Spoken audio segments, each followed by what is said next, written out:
I don't know if it's clear, but we are in an airport. And you can make an inference from that. And that inference is that we're taking a flight. And you can make another inference from that. And that is that we're making another travel guide video. And today's destination is Tibet.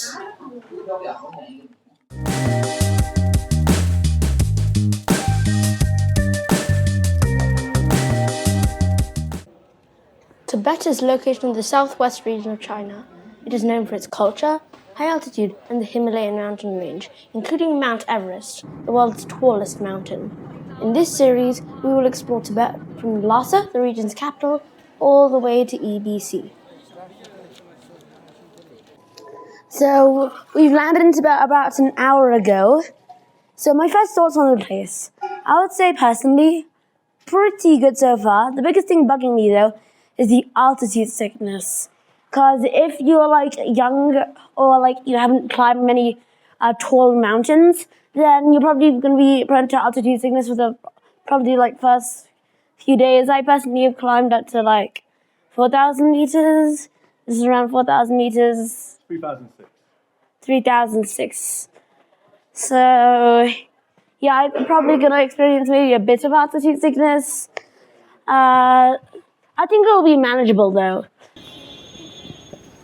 To make a long story short, it wasn't manageable. Altitude sickness, oh my god, I can't even describe how painful it is. It's so uncomfortable in my stomach, that's why I'm sitting down like quite often. Also, I'm getting really tired really quickly.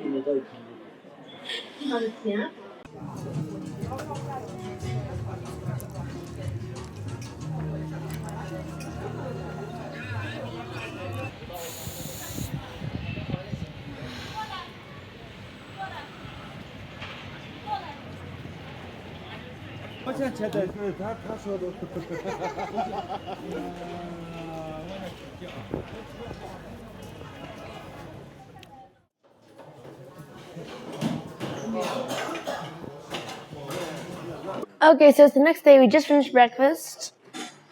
Most of the symptoms I had yesterday, like the uncomfortableness in my stomach, quick heart rate, all those other kind of symptoms that make you feel just extremely bad, all gone. So my advice, just acclimatize to the altitude. All you need to do is just spend a night or two in Tibet and you'll be just fine. Also, if you want the sickness to go away faster, then you want to like get oxygen tanks. They sell a lot of these around here. So just give yourself a few puffs. You'll probably be fine. Also, maybe take a few altitude sickness pills.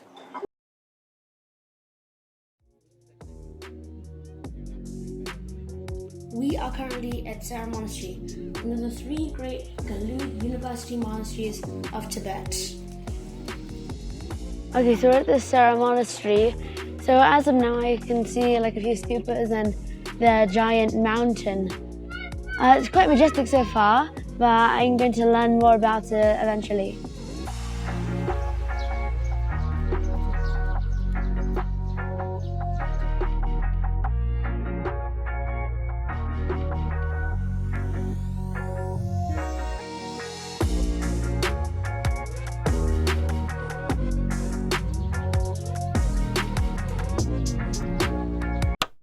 Hey guys, Discovery Wumble here. I just want to apologize that in part 1 of this series, there are not going to be many places where we can take photos and videos on the inside. So I would like to apologize for that, but stay tuned for part 2, because part 2 there'll be way more places that we can take videos and photos of. So stay tuned for that. This is the assembly hall of Sera Monastery. Sera Monastery consists of this assembly hall plus 3 colleges. Founded in 1419, Sera Monastery, meaning wild roses, was originally a patch of lots of wild roses.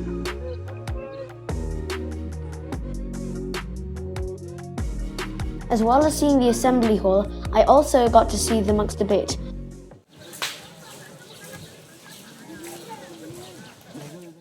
These months are about to debate. It happens every day at 3 p.m.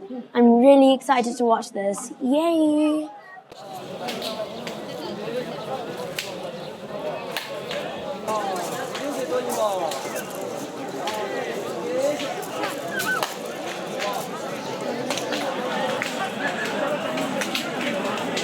It's a bit loud here, but the point of this debate is to, number one, kill demons. That's why there's so much clapping. And to discuss Buddhist philosophy with an end result to improve everybody's understanding of the philosophy of the religion. The monastery overall, I would say, a pretty worthwhile experience, not just because of the culture, but also because you actually get to see into the lives of some of the people who study at the college here at the monastery.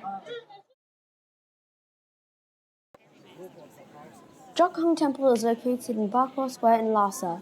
It was relatively close to the hotel I was staying in. Most people consider it the most sacred and important temple in Tibet. The temple's architecture is a mixture of Indian, Nepalese, and Tibetan design. Okay, I'm sorry, but we're not allowed to take photos inside once again. So after I come out, I'm going to share my experience with you guys.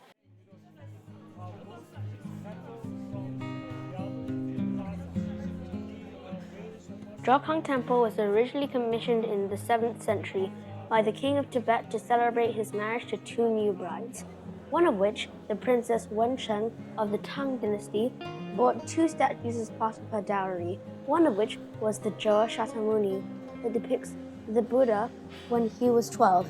This 1.5-meter statue is housed within the Jokhang Temple and is often considered one of the most sacred statues in Tibet.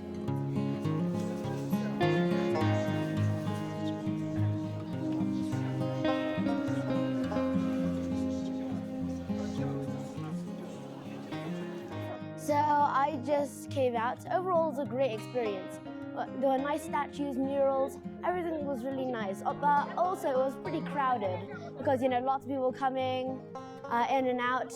Also, when we were going up staircases to get to different levels, for example, we are on the top level right now, it was also very crowded. So just take your time while doing that. But overall, great experience.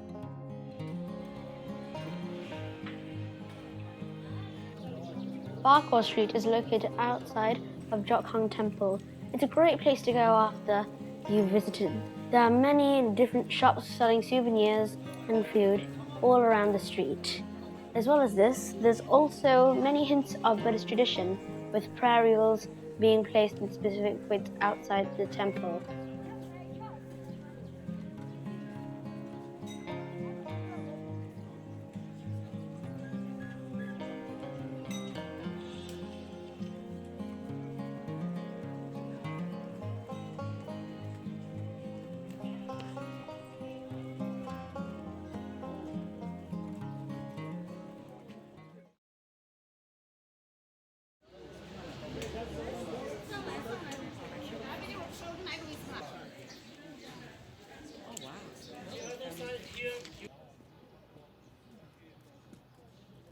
We are at Potala Palace, which in short is one of Tibet's most beautiful buildings. It has 2 parts, a red side and a white side.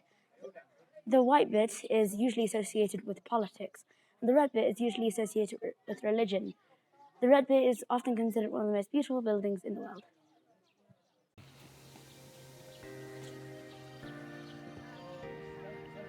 Potala Palace is one of the biggest attractions in Lhasa. It was the winter palace of the Dalai Lama from 1649 to 1959. The palace is a significant landmark that is often associated with Tibetan Buddhism.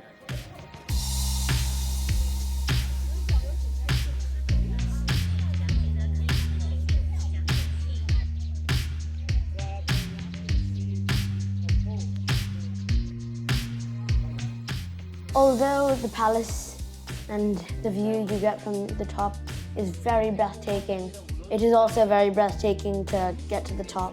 There are many steps, plus the altitude. It's very exhausting. So I think you need to bring refreshments if you're coming up.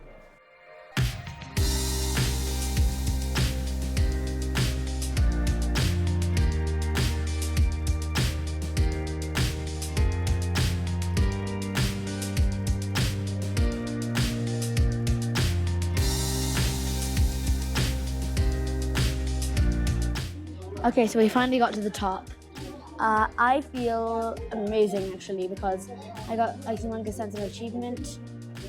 Also, I learned something just now. So, like the windows, we could see the thickness of the walls. It was very thick, and the architecture of this palace meant that in the summertime it was cooler inside, and in the wintertime it was warmer inside. That's pretty interesting in my opinion.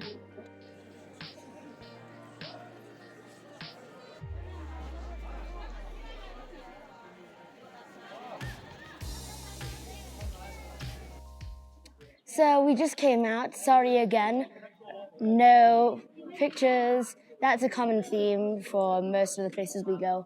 But I'm just going to try and describe in as much detail as possible what we did. So after climbing all the way up, we went into the Lama's kind of personal house kind of area. We got to see what he did in specific rooms, where he consulted, and even where he sometimes even watched opera. It was all very amusing, very entertaining. Also, we got to see many statues of different Buddhas in sculptures. Even though we were only able to see a small part of what was an entire palace, I still think it was very important because we can really learn a lot from it on a cultural level, also on an architectural level.